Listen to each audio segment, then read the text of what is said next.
dating Senador Ferdinand.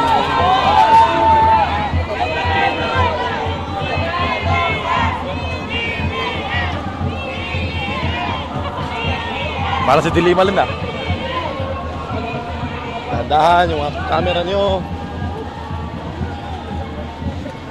Dumating na po sa Supreme Court si dating Senador Ferdinand Bongbong Marcos Jr. Yan. Medyo nagkakahabulan.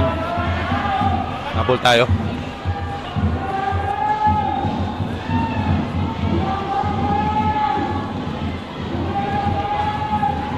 Yan.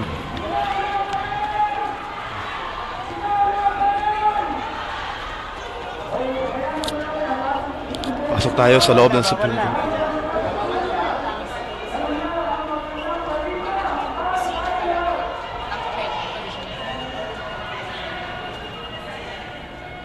Ayun na, nakapasok na nga sa loob ng Supreme Court si dating Senador at Vice Presidential Candidate Ferdinand Bongbong Marcos Jr.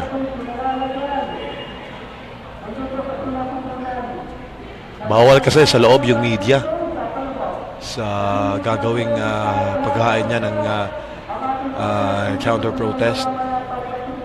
So mamaya, abangan nyo ang detalye ng mga balitang magaganap sa mangyayaring ang paghahain ng counter-protest ni dating Senador Bongbong Marcos laban kay VP Leni Robredo.